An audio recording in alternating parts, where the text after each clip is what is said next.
नमस्कार शिक्षार्थियों। एनआईएस के कम्युनिटी हेल्थ ट्रेनिंग प्रोग्राम में आप सभी का बहुत बहुत स्वागत है। और जैसा कि आप जानते हैं कि ये कार्यक्रम बहुत ही महत्वपूर्ण है और इस कार्यक्रम में ख़ासतौर से आज हम जो चर्चा करने जा रहे हैं वो प्रैक्टिकल से संबंधित होगी। वैसे हम आपको बता दें कि ये कार्यक्रम 30 सब्जेक्ट इसमें हैं। जैसा कि आपने अभी तक पढ़े हैं, यदि आप देखें थ्योरी में तो आधारभूत जीव विज्ञान, मातृत्व एवं बाल स्वास्थ्य देखभाल, रोगों व आपातकालीन स्थितियों में निवारण एवं प्रबंधन, प्रैक्टिकल मैनुअल आपका जो प्रैक्टिकल से संबंधित है। तो इसमें प्रैक्टिकल में इसी तरह से जैसे विषय 1 है, विषय 2 है, विषय 3 है, प्रैक्टिकल की भी हमने बातचीत की है। और आज हम खास तौर से आधारभूत जीव विज्ञान का हमारा जो फर्स्ट टॉपिक है उसमें जैसा आप देखेंगे कि इसमें अलग अलग यूनिट्स हैं, 7 यूनिट्स हैं इसमें, और आपने एक एक करके सारी थ्योरेटिकल भी पढ़ी हैं और साथ में आपने प्रैक्टिकल से संबंधित भी इनकी जानकारी प्राप्त की है।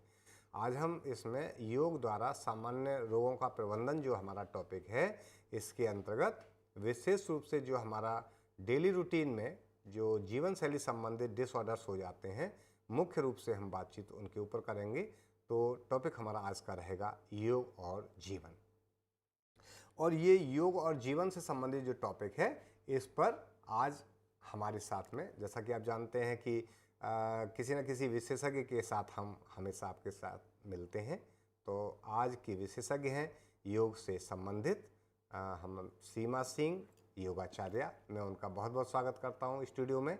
आप इंटीग्रल योग संस्थान की आप डायरेक्टर हैं और हमारे कार्यक्रमों में हमारे साथ हमेशा मौजूद रहती हैं। इस कार्यक्रम में इनका विशेष योगदान रहा है। योग से संबंधित जानकारी आज विशेष रूप से आपको सीमा सिंह जी देंगे। तो हम एक एक करके चर्चा करेंगे। सबसे पहले हम, जैसा कि अब बताया, स्वास्थ्य सबसे ज़्यादा महत्वपूर्ण है और यदि हम स्वास्थ्य की बात करते हैं तो सबसे पहले हम पूछते हैं कि स्वास्थ्य है क्या, स्वस्थ कौन है। तो यदि विश्व स्वास्थ्य संगठन के अनुसार यदि हम बातचीत करें तो स्वास्थ्य पूर्ण शारीरिक, मानसिक एवं सामाजिक स्वस्थता की स्थिति है, न कि केवल रोगों की अनुपस्थिति। यानी health is a state of complete physical, mental and social wellbeing, not merely the absence of diseases और इन्फर्मिटी। यही बात बिल्कुल आयुर्वेद में भी कही गई है। आयुर्वेद में बताया है सम दोष है, समाग्निश्च है, सम धातु मल क्रिया, प्रसन्नात्मेन्द्रिय मनः स्वस्थति धीयते। यानी जब शरीर के सभी दोष, अग्नि, धातुएं व मल समभाव में हों तथा आत्मा, इंद्रिय व मन प्रसन्न हो, तभी हम शरीर को स्वस्थ मान सकते हैं। अक्सर लोगों में देखा है, कहते हैं हम स्वस्थ हैं, हमें कोई बीमारी नहीं है, कोई परेशानी नहीं है। और कई बार देखा है सीमा जी, उनको आप देखें कई बार बहुत अपने आप को कहेंगे हम बिल्कुल ठीक है, कोई रोग ही नहीं है, लेकिन मन प्रसन्न नहीं है, आत्मा अंदर से उनकी प्रसन्न नहीं है। ऐसी स्थिति जब आती है तो हम ये कह ही नहीं सकते कि हम स्वस्थ हैं। तो स्वस्थ कब होंगे? जबकि हम अंदर से प्रसन्न हों, हमारी सभी इंद्रियां ठीक हों, स्वस्थ हों। और इंद्रियां प्रसन्न होंगी तो मन भी प्रसन्न होगा स्वाभाविक रूप से, और मन प्रसन्न होगा तो आप समझ लीजिए कि बाकी हमारे शरीर के जो दोष हैं, जो आयुर्वेद में कहा गया है, त्रिदोष की बात होती है आयुर्वेद में, तो वो तीनों दोष ठीक हों, अग्नि, धातुएं, मल, ये सब जो है समभाव में हों, तो हम स्वस्थ की बात करते हैं। तो चलिए स्वास्थ्य को लेकर के हम यदि आगे बात करें तो आज का जो समय है, जीवन शैली इस तरह की हो गई है, बहुत ज़्यादा लोग इंश्योरेंस करा रहे हैं। हेल्थ इंश्योरेंस की बहुत ज़्यादा प्रैक्टिस लोगों को हो रही है। सोचते हैं कि अगर हमारे पास इंश्योरेंस की पॉलिसी होगी तो कोई भी प्रॉब्लम नहीं है हमारे लिए, हम बीमार होते हैं तो जल्दी से हॉस्पिटल चले जाएंगे। लेकिन हॉस्पिटल भी क्या कर रहे हैं कि पॉलिसी या सरकारी संस्थानों को देख करके वो एक लंबी प्रक्रिया चला देते हैं। तो ये लंबी प्रक्रिया से बचने के लिए बेहतर है आप अपना स्वास्थ्य बनाए रखें। आप देखें, आप जब कोई प्रॉब्लम होती है तो मेडिकल टेस्टिंग फटाफट होने लगती है, ये टेस्ट लिख दिया, वो टेस्ट लिख दिया, कई सारे टेस्ट लिख दिए। हालांकि आवश्यकता है तो ज़रूर होने चाहिए, लेकिन मेरे ख्याल से यदि आवश्यकता नहीं है तो सीमा जी, मेरा मानना है कि इस तरह की टेस्टिंग और इनसे बचना चाहिए। और इसके बचाव के लिए हम एक ही चीज़ कर सकते हैं कि यदि हम योग के माध्यम से अपने आप को स्वस्थ रखें तो निश्चित रूप से हम, हमारा समाज, हमारा परिवार, हमारा राष्ट्र सभी स्वस्थ रह सकते हैं। बिल्कुल, हमें यह समझना चाहिए कि अगर हम योग को अपने जीवन शैली में अपनाएं तो न केवल हम इन बीमारी से निजात पा सकते हैं बल्कि उनसे रोकथाम भी होगा। और जो हमारी, अगर ये हमारी बीमारी हो गई है तो उसके बावजूद जो क्वालिटी ऑफ लाइफ है वो हम बेहतर कर सकते हैं। तो इस तरह से योग को स्वास्थ्य संबंधी हम 3 आयाम में देख रहे हैं कि हमें फ़ायदा हो रहा है। और बिल्कुल। जैसे कि बात हमने की, अब हमें विभिन्न रोगों पे बात करेंगे। जैसा कि आपने भी चर्चा की कि हमारा जो योग संबंधी हम संबोधन करेंगे, मैनेजमेंट करेंगे। बिल्कुल, बिल्कुल, क्योंकि बहुत सारी चीज़ें हमारे जीवन में होती हैं और आजकल जो तनावग्रस्त हमारा जीवन हो गया है, तनावग्रस्त क्यों हुआ? क्योंकि कहीं न कहीं हमारे ऊपर विशेष रूप से काम का बोझ है। जो हमारे युवा हैं, ख़ास तौर से उनके ऊपर रोज़गार का बोझ है। वो रोज़गार को लेकर के बहुत चिंतित रहते हैं और जो प्रोफ़ेशन में हैं, उनको अपना प्रोफ़ेशनल कैरियर को लेकर के चिंता बनी रहती है, प्रमोशन की बात होती है। और बाकी जो अन्य लोग हैं वो कहीं न कहीं किसी न किसी अन्य कारणवश चिंतित रहते हैं। तो पूरा समाज आज के समय में हम देखते हैं बहुत कम प्रसन्न मुद्रा मिलती है, बहुत कम स्वास्थ्य की स्थिति मिल रही है लोगों में देखने के लिए। तो इन सब से हम कैसे बचें? क्योंकि जो हमारी लाइफ स्टाइल है या जो लाइफ स्टाइल में जो चेंजेस आए हैं पिछले 10-15 वर्षों में, बहुत ज़्यादा चेंजेस हुए हैं, जिसकी वजह से हम अपने प्रोफेशनल कैरियर को लेकर के बहुत अपने जो स्वतंत्र जीवन है उस पर हावी हुए हैं। तो उससे यदि हम बच सकते हैं तो उसका सबसे बड़ा आज के समय में यदि कोई बिना दवा के यानी ड्रगलेस थेरेपी है तो वो है हमारा योग। क्या मैम? मेरे ख्याल बिल्कुल, से बिल्कुल योग चिकित्सा का यही अप्रोच है कि हम स्वस्थ रहें, प्रसन्न रहें और हमारी जो प्रोफेशनल लाइफ है वो आपने बिल्कुल सही कहा कि हमारी जो जीवन की स्वतंत्रता पर हावी हो रही है और इसलिए हम अपने आप को स्वयं में स्थित करेंगे। जो हम लोग स्वास्थ्य की बात की, और उसके लिए योग एक बहुत ही अच्छी तकनीक और शिक्षा है। यहाँ शिक्षार्थियों, हम आपको एक बार और बता देना चाहते हैं कि इससे पहले भी हमने जीवन संबंधित जो हमारे लाइफ स्टाइल या डिसऑर्डर्स हैं उनकी हमने पहले भी 1-2 बार चर्चा की है। आज मुख्य रूप से जिनकी हम चर्चा करने जा रहे हैं उसमें हमने लिया है, एक तो पॉल्यूशन आदि होने की वजह से श्वसन संबंधी जो विकार हो जाते हैं, रेस्पिरेटरी डिसऑर्डर्स, तो उसकी बात हम कर रहे हैं। इसके बाद यदि हम देखें तो दूसरी जो बड़ी प्रॉब्लम आज हमें देखने को मिलती है उसमें हमारी लाइफ स्टाइल डिसऑर्डर्स में वो सर्वाइकल और स्पॉन्डिलाइटिस की है। और यह तीसरी प्रॉब्लम में हम देखें तो इसमें आजकल लोगों को पीठ का दर्द, back pain, lower back pain, ये भी बहुत देखने को मिल रहा है, कॉमन हो गया है। क्योंकि चाहे हमारा लाइफ स्टाइल में उसका कहीं ना कहीं कोई झलक हमें देखने को मिलती है, लगातार हम बैठे हैं, एक ही पोस्चर में बैठे काम कर रहे हैं, वो भी कारण है। कई बार हम बड़े भारी बोझ को उठा लेते हैं, वो भी कारण हो सकता है। तो और भी कई कारणवश ये चीज़ें देखने को मिल जाती हैं। और सबसे ज़्यादा जो इम्पोर्टेंट, गर्भावस्था के दौरान आजकल तो काफ़ी जागरूक हैं लोग, तो योग करना चाहते हैं, तो कौन कौन से योग करें और किस तरह से योग करें, विशेष रूप से सीमा सिंह जी जो योगाचार्य हैं हमारे साथ में विशेषज्ञ, उनका विशेष ये टॉपिक भी है, रिसर्च भी किया है उन्होंने।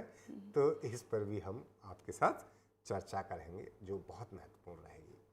तो प्रैक्टिकल से संबंधित हम बात कर रहे हैं।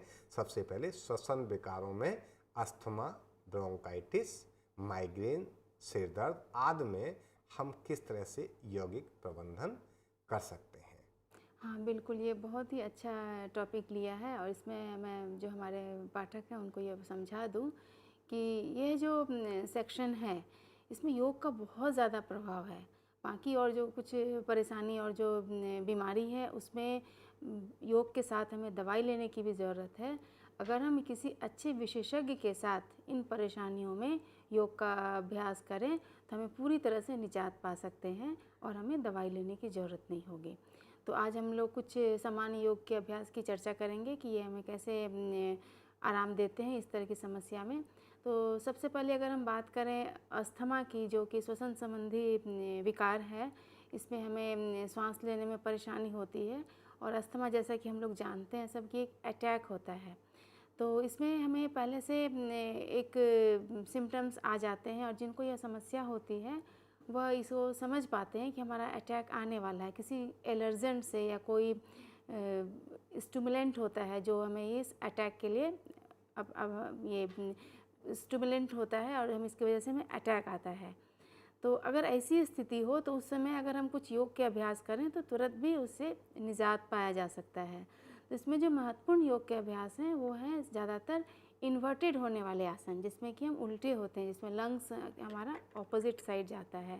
तो इसमें हलासन है, सर्वांगासन है, ये विशेष रूप से लाभदायक होते हैं।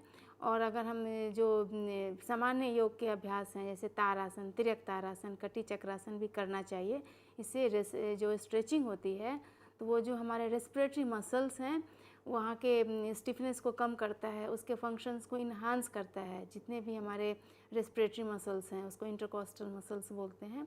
तो उसके लिए हमारा ये जो खड़े होने वाले आसन है, तारासन, तिर्यक तारासन, कटी चक्रासन, हस्त उत्थानासन या फिर त्रिकोणासन के कुछ अभ्यास, फिर जो शशांक आसन है, इस तरह के जो अभ्यास हैं उसको हम अस्थमा के लिए कर सकते हैं। विशेष रूप से प्राणायाम, जिसमें कि कपालभाति प्राणायाम है। और जब शुद्धिकरण की बात हम आते हैं तो उसमें नेति और कुंजल, तो ये जो अभ्यास के जो सेट्स हैं, अगर इसको किसी विशेषज्ञ के अंतर्गत नियमित रूप से किया जाए तो इससे निजात पाया जा सकता है। पुराने से पुराने जो अस्थमा की परेशानी है, जो बीमारी है, उससे निजात पा सकते हैं।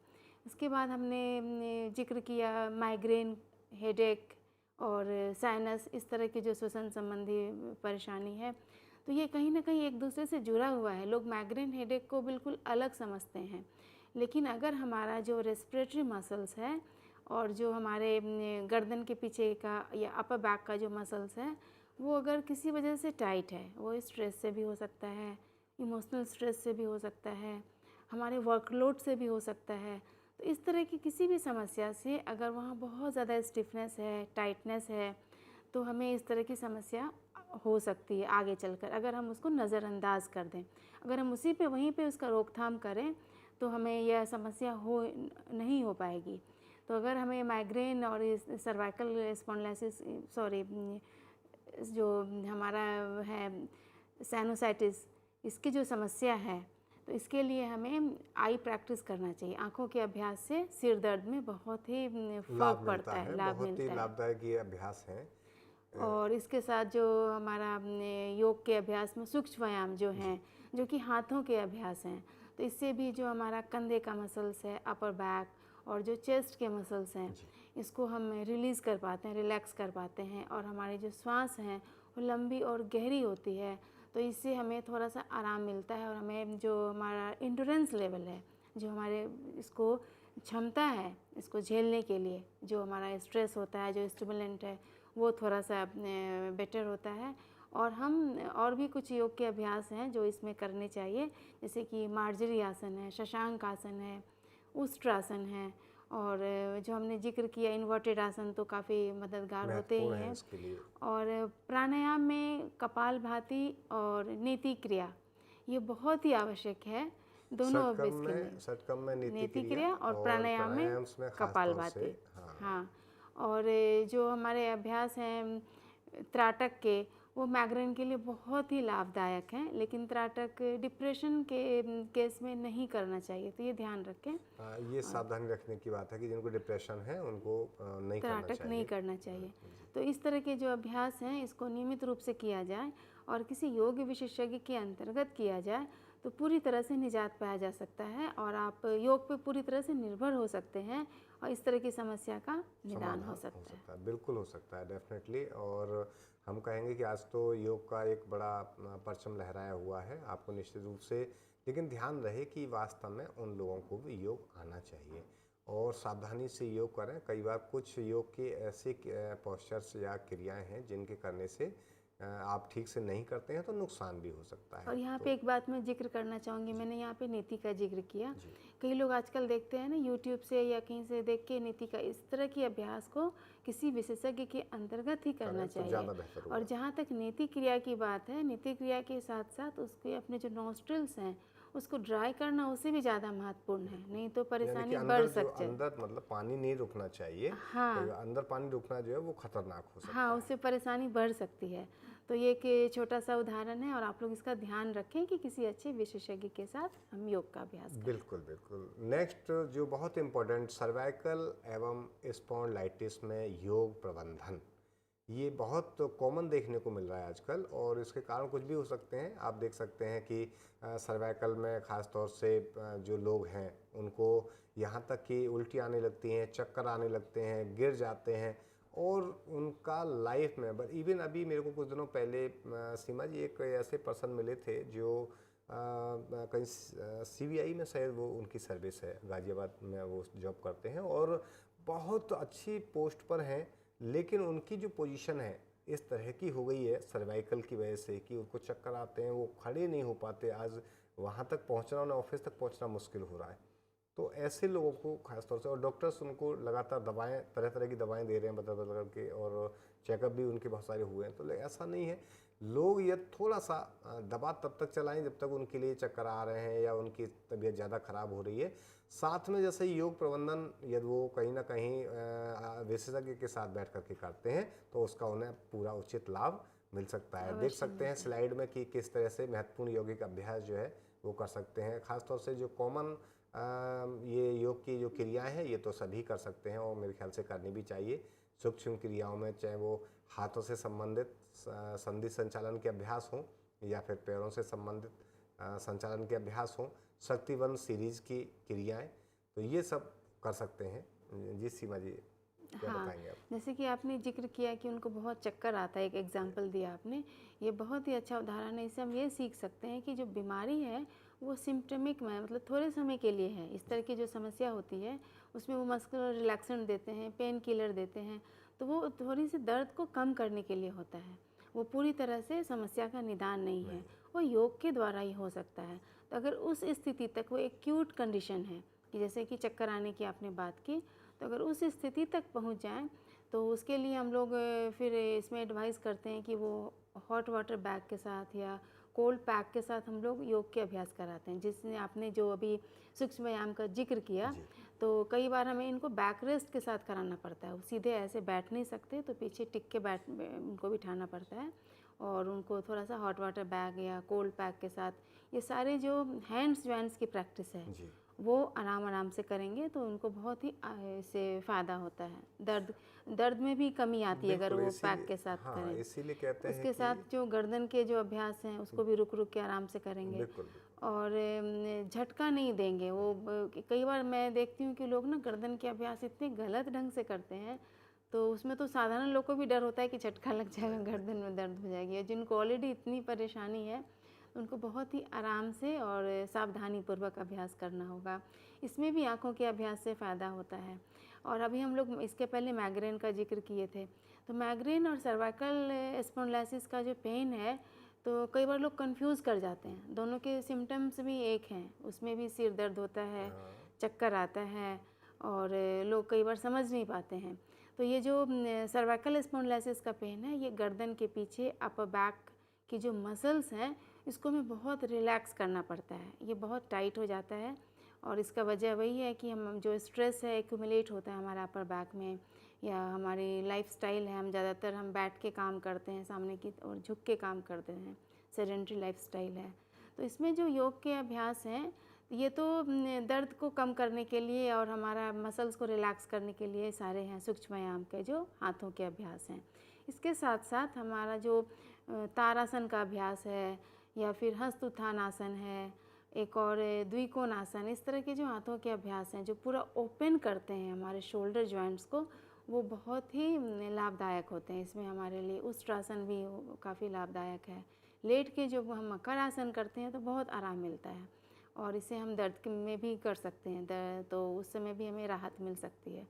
तो इस तरह के जो योग के अभ्यास हैं, और साथ में प्राणायाम करें ही। जब तक हम प्राणायाम नहीं करेंगे तो अभ्यास पूरा नहीं होगा। श्वास से काफ़ी हमारे जो मानस पटल पे प्रभाव पड़ता है, हमारा मेंटल एंड्योरेंस बढ़ता है, हमारा स्ट्रेस कम होता है और कुछ शवासन तो करेंगे ही। इस तरह के अभ्यास से सर्वाइकल स्पॉन्डिलोसिस से हमें निजात भी मिल सकता है, इसमें दर्द में से राहत भी हो सकती है। और ये भी निश्चित है कि आप कितनी भी दवा खा लीजिए, दवाएं केवल दर्द निवारक हैं तो वो आपके दर्द को कम कर सकती हैं, आपको पता लगेगा कि हाँ लगभग ठीक है, लेकिन जैसे दवा का असर ख़त्म होता है तो वो दर्द कहीं जाता नहीं है, वो बॉडी में फिर होने ये लगता है। पूरी तरह से दवाई से ठीक होने वाली समस्या नहीं है, नहीं है, ये समझना होगा। और हमारे जो भी हेल्थ वर्कर हैं, ये उनको ज़रूर समाज में ये जागरूकता फैलानी चाहिए कि इस तरह की समस्या है तो आप अपने आप के प्रति सजग होइए, कुछ अच्छा से अभ्यास कीजिए, योग के अभ्यास बल्कि कीजिए। हम तो ये कहेंगे कि हेल्थ वर्कर जो भी हमारे हों उनको भी योग का प्रॉपर एक गाइडेंस उनको मतलब होना चाहिए, बल्कि मैं तो हाँ, कहूँगा ये तो योग के रुचि की रूप बात में है, अगर कर बिल्कुल लें तो अच्छी बात है और इससे उनका भी वही वो फ़ायदा होगा कराएंगे और तो समाज का डेफिनेटली भी समाज फ़ायदा का भी होगा। फायदा होगा, हाँ, दूसरे लोगों को वो ठीक से चिकित्सा भी दे पाएंगे हाँ। और लोगों का ठीक इलाज भी हो पाएगा। हाँ, तो ये तो आजकल काफ़ी इंटरेस्टिंग महत्वपूर्ण है। टॉपिक है, तो रुचि है तो कर सकते हैं कोर्स इसका भी। नेक्स्ट इम्पोर्टेंट है पीठ दर्द में यौगिक प्रबंधन। तो बिल्कुल सेम मिलता जुलता है पीठ दर्द भी, और इसमें ख़ासतौर से कॉमनली ये देखने को मिल रहा है कि लोगों को किसी न किसी कारणवश पीठ में दर्द अक्सर हो रहा है, चाहे वो कंप्यूटर बैठ के काम कर रहे हैं, चाहे वो कहीं ऐसे पोस्चर में बैठे लगातार। आजकल तो फ़ोन पे लगातार लोग चूँकि कहीं ना कहीं बैठे रहते हैं, काम करते रहते हैं, तो बैठे बैठे रहने से भी इस तरह की प्रॉब्लम सॉल्व नहीं होगी, प्रॉब्लम बढ़ती चली जाएगी। तो आराम करना है तो उसके लिए भी आपको जैसे आपका शवासन वगैरह में आराम करेंगे तो उसका ज़्यादा लाभ हो सकता है। पीठ दर्द में किस किस तरह के यौगिक प्रबंधन या कौन कौन से महत्वपूर्ण योग अभ्यास हम कर सकते हैं, इसके बारे में हम आपको बताएंगे। सीमा मैम बताइए। हाँ, ये जो पीठ दर्द की समस्या है तो ये बेसिकली लोअर बैक में होता है। पीठ का जो बीच का हिस्सा है वहाँ, नहीं तो निचले हिस्से में। और ये बहुत आम बात है कि गलत ढंग से बैठने से होता है। हमारा जो शरीर का भार है, जो ग्रेविटी है, वो सही पॉइंट पे नहीं पहुँचता है, वो शिफ्ट हो जाती है, तो उसकी वजह से भी होता है। तो हमारा जो आप जानते हैं कि हमारा जो स्पाइन है, रीढ़ की जो हड्डी है, वो इस तरह से डिज़ाइन है कि उस शरीर का भार एक निश्चित बिंदु पर होना चाहिए। तो हमारे गलत पोस्चर्स को हम पहले सही करेंगे। इसमें जो पोस्चरल मसल्स के जो अभ्यास हैं उसको करना चाहिए, उसको करके काफ़ी लाभ मिलता है। और हमें पहले अपनी रीढ़ की हड्डी को, बोलते हैं ना, जीवन की रीढ़ है ये, हमारे शरीर की रीढ़ है, तो इसे स्वस्थ रखना और पूरा मजबूती और लचीला बनाए रखना बहुत ही आवश्यक है। तो हमें उसके लिए अभ्यास ज़रूर करना चाहिए। किसी भी स्वस्थ व्यक्ति को भी वो इस तरह के अभ्यास को करना चाहिए। और जिनको पीठ की समस्या हो गई, जिनके बैक में पेन रहता है या कभी कभी हो जाता है, उन्हें भी अवश्य ही करना चाहिए इस तरह के अभ्यास, वो भी कर सकते हैं। तो हमने जो भी जिक्र किया, जो बेसिक प्रैक्टिस है स्ट्रेचिंग, वो तारासन, तिर्यक तारासन, कटी चक्रासन। यहाँ पे एक और बात मैं जिक्र करना चाहूँगी कि जो हमारा शरीर है, जो हमारी जो स्पाइन है, इसके लिए हमें 6 बेसिक मूवमेंट्स चाहिए। 6 प्रकार के शरीर को मूवमेंट्स प्रदान करने चाहिए। उसमें सबसे पहले एक है वर्टिकल स्ट्रेचिंग, जैसे कि हम लोग तारासन करते हैं, जिसमें हमारी सारी रीढ़ की हड्डी स्ट्रेच होती है, उसमें प्रॉपर ब्लड सर्कुलेशन होता है, जो हमारा इंटरवर्टेब्रल डिस्क है वहाँ पे प्रॉपर ब्लड सर्कुलेशन हो पाता है, तो हमारे जो स्पाइन का हेल्थ वो काफ़ी बेटर होता है। और स्पाइनल से जो सारे नर्व्स निकलते हैं वो बहुत ही महत्वपूर्ण है। अगर वहाँ पे प्रॉपर ब्लड सर्कुलेशन होगा तो हमारे अंदर स्फूर्ति बनी रहती है। तो वो इस तरह से जो तारासन का अभ्यास है। फिर तिर्यक तारासन, जो साइड बेंडिंग, लैटरल स्ट्रेचिंग का काम करता है, ये तो सेकेंड मूवमेंट हो गया। थर्ड है हमारा कटी चक्रासन, जिसमें कि हम ट्विस्ट करते हैं, अपने बॉडी को मोड़ते हैं। तो इससे क्या होता है कि हमारे जो स्पाइन की स्टिफनेस है वो रिलीज़ होती है, ना केवल अपर बैक की, इसमें अपर और लोअर बैक से पूरे स्पाइन की स्टिफनेस रिलीज़ हो पाती है। उसके बाद है सामने झुकना, फॉरवर्ड बेंडिंग, जैसे कि पादहस्तासन, इस तरह के अभ्यास हैं। तो जिनको कमर दर्द की समस्या है उस अभ्यास को बहुत ही सावधानी पूर्वक करेंगे। ऐसा नहीं है कि उनको बिल्कुल नहीं करना, फिर स्पाइन स्टिफ हो जाएगी। कई बार लोग इस भ्रम में पड़ जाते हैं कि पीठ की समस्या है तो सामने बिल्कुल नहीं झुकेंगे, सिर्फ वो पीछे झुकने वाले अभ्यास करते हैं, बहुत करने लगते हैं। तो इससे क्या होता है कि फिर से स्टिफनेस हो जाता है। एक जो संतुलन है, एक जो लचीलापन है, वो हमारा स्पाइन का मेंटेन नहीं हो पाता है। इसलिए वो आराम से थोड़ा सामने झुकने वाले आसन करेंगे, और अगर वो पादासन करते हैं तो घुटना को अच्छे तरीके से मोड़ के करेंगे तो उनके बैक में स्ट्रेन नहीं आएगा। इस प्रकार से एक दो उनको फॉरवर्ड बेंडिंग करना चाहिए। जैसे कि शशांक आसन है, उसमें भी हम सामने झुकते हैं लेकिन थोड़े झुकते हैं, तो इस तरह के अभ्यास उनको करना चाहिए। ये फोर्थ हो गया हमारा फॉरवर्ड बेंडिंग। उसके बाद फिफ्थ बैकवर्ड बेंडिंग है, पीछे की ओर झुकना। तो पीछे की झुकने वाले आसन में हमारा भुजंगासन है, धनुरासन है, चक्रासन तो काफ़ी कठिन है, उसको जो स्वस्थ लोग ही कर सकते हैं और उन्हीं को करना चाहिए। आसानी से हम लोग कर सकते हाँ, हैं। और इसमें सबसे ज़्यादा जो आराम देता है वह है सेतुबंधासन। इससे हमारे अगर हम सेतुबंधासन, जैसे कि हमने पहले भी जिक्र किया कि हॉट वाटर बैग या कोल्ड पैक के साथ करें तो जो दर्द वाली स्थिति है उससे निदान मिल सकता है। और कई बार तो हमने ऐसा देखा है कि अगर हम अपने जो हमारे पास योग सीखने आते हैं लोग, उनको इस तरह से करवाते हैं तो उनकी जो दर्द है वो कम हो जाती है, उनको पेन किलर नहीं लेना पड़ता है। तो अगर आपको कभी पीठ दर्द की समस्या है तो आप सेतुबंधासन जो होता है, उसको कंधार आसन भी बोलते हैं, कुशन के साथ हॉट वाटर बैग के साथ करें तो दर्द से निदान पा सकते हैं। तो इस तरह की हो गई है बैकवर्ड बेंडिंग आसन। एक और ग्रुप है, वो है सिक्स इन्वर्टेड, जब हम पूरे अपने आप को ग्रेविटी के अगेंस्ट उल्टा कर देते हैं। इसके पीछे कारण ये है कि हमें हमेशा या तो बैठे रहते हैं या खड़े रहते हैं या फिर लेट जाते हैं। तो एक जो ग्रेविटेशनल पुल है हमारे स्पाइन में, हमेशा इसे नीचे की तरफ खींचती है, नीचे एक प्रेशर पड़ता है। और जब हम इन्वर्टेड आसन करते हैं तो वो जो ग्रेविटेशनल प्रेशर है वो रिलीज़ होता है, वो हमारे सारे वर्टेब्रा को, इवन कि सारे इंटरनल ऑर्गन्स को रिलैक्स करता है और अपनी बॉडी को हम उल्टे की तरफ करते हैं। तो ग्रेविटेशनल पुल और ग्रेविटेशनल खिंचाव को रिलीज़ करने के लिए एक बहुत अच्छा अभ्यास है। इन्वर्टेड आसन भी करना चाहिए, जिसमें कि हमारा बहुत आसान है वो पर्वत आसन, जो सूर्य नमस्कार का भी है। सूर्य नमस्कार को इसलिए एक कंप्लीट प्रैक्टिस कहा गया है, इसमें सब कुछ है, stretching, forward bending, backward bending, inverted, और भी है हमारा सर्वांगासन, हलासन। ये कठिन आसन है, इसको आप बहुत ही आपके शरीर में जब लचीलापन आ जाए आप विशेषज्ञ के साथ ही करें। शुरुआती दौर में तो ऐसे आसन को प्रयास नहीं करना चाहिए, लेकिन इसके साथ और भी एक दो ऐसे आसन हैं इन्वर्टेड में जो कि आप कर सकते हैं। वो प्राणायामासन है। तो इस तरह के अभ्यास करके हमें पीठ की जो दर्द है काफ़ी रिलैक्स हमें मिल सकता है। हाँ। और प्राणायाम में खास तौर से हम नाड़ी शोधन प्राणायाम या अनुलोम विलोम हाँ, करना जो बेसिक प्राणायाम है वो करेंगे।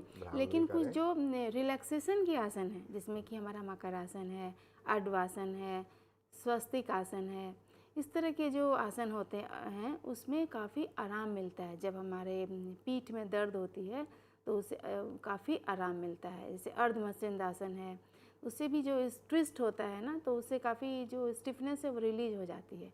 लेकिन जो लेट के करने वाले आसन हैं, जैसे हमने जिक्र किया अभी, शवासन, अर्धवासन, फिर मकर आसन, फिर बाल आसन भी बोलते हैं लोग, फिर एक मत्स्यकीरासन है, तो ये सारे लेट के करने वाले आसन हैं।